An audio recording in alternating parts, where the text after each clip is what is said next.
চলমান টি-20 সিরিজ জিম্বাবুয়ের সাথে।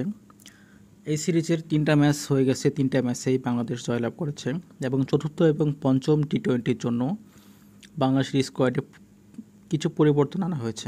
মোস্তাফিজুর রহমান, সৌম্য সরকার, তানভীর ইসলাম এবং বাংলাদেশের জান, বাংলাদেশের প্রাণ পোস্টার বয় সাকিবুল হাসান, এই সমস্ত প্লেয়ারকে ইনক্লুড করা হয়েছে লাস্ট 2টা ম্যাচের জন্য।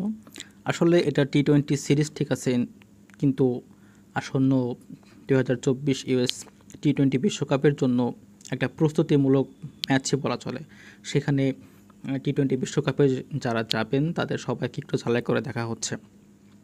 সো মুস্তাফিজকে সদ্য ফর্মে থাকা চেন্নাই সুপার কিংস থেকে উড়িয়ে নিয়ে আসা হয়েছে চতুর্থ এবং পঞ্চম টি-20 ম্যাচ খেলানোর জন্য, এবং সে দলের সাথে যুক্ত হয়ে আজকে নেটে অনেক ঘাম ঝরাচ্ছেন। এদিকে সাইফুদ্দিনকে দেখতে পাচ্ছি, সে অনেক ভালো বল করতেছেন।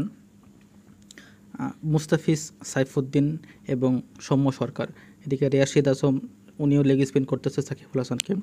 মুস্তাফিজ অ্যাডাম ডোনাল্ডের সাথে কিছু একটা বলল এবং সেই মাপে বল করার জন্য এদিকে মুস্তাফিজের এগেনস্টে ব্যাটিং করছে তাহিদ হৃদয়। বলটা মুস্তাফিজ তার মাইকেল জ্যাকসন স্টাইলে শুরু করবে এবং শুরু করার পরে দেখা যাক বলটা কেমন হয়।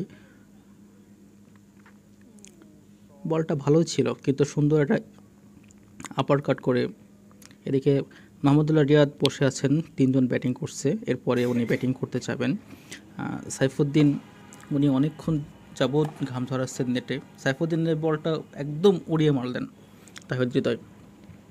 এবার মাহমুদুল্লাহ রিয়াদ রেডি হয়ে উনি যাচ্ছেন ব্যাটিং করার জন্য। পিছনে আমাদের লিটন দাদা। বাংলাদেশ অধীর আগ্রহে অপেক্ষায় আছে তার ফর্মে ফেরার জন্য এবং দুজন এখন ব্যাটিং করতে যাবেন।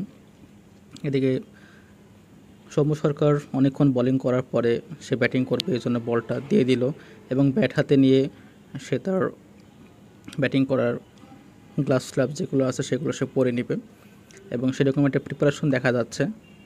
এদিকে আমরা হাতুরু সিংকে দেখতে পাচ্ছি, পুরো টিম যখন প্র্যাকটিস করছে সবাইকে কার কোথায় ত্রুটি আছে সব কিছু বুঝিয়ে দিচ্ছেন চারদিকে হাতুরু সিংহে। জাকির আলী অনেকক্ষণ ব্যাটিং করলো, সে অনেক বড় বড় শট খেললো, আসলে দেখা যায় তার একটা কলিজা আছে।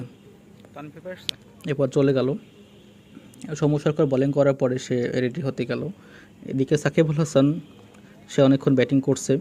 এবার ব্যাটিংয়ের ভুল ত্রুটিগুলো কোচ তাকে ধরাই দিল এবং বলল এবার সে ব্যাটিংয়ের গ্লাভস, হেলমেট সব কিছু প্যাড খুলে সে একটু বোলিং করবে, যেহেতু সে একজন অলরাউন্ডার, বিশ্বমানের নাম্বার 1 অলরাউন্ডার। সাকিব ভাই গ্লাস, হেলমেট সব কিছু খুলে ফেললো এবং একটু হাঁটাহাঁটি, একটু বিশ্রাম নেবে, এরপর সে বোলিং করতে আসবে। এদিকে আমরা লিটন দাসের কথা বলি। লিটন দাসের ফর্মে ফেরার জন্য তার যে ক্লাসিক ব্যাটিং, আসলে তাকে সবাই পছন্দ করে, ইভেন আমিও ব্যক্তিগতভাবে লিটন দাদাকে অনেক পছন্দ করি। সো তার সেই ক্লাসিক ব্যাটিং, প্রথম বলটা সে পরাস্ত হলো, এই যে লিটন দাস ব্যাটিং করতেছে, সেকেন্ড বলটাও পরাস্ত হলো। সে কিন্তু অনেক চেষ্টা করে নিজেকে ফিরিয়ে নিয়ে আসার জন্য। এখন তার লাক আসলে ফেভার করে না, না কি হয় না হয় সেটা আসলে বুঝি না, সে চেষ্টার কোনো কমতি রাখে না। So thank you so much for everyone.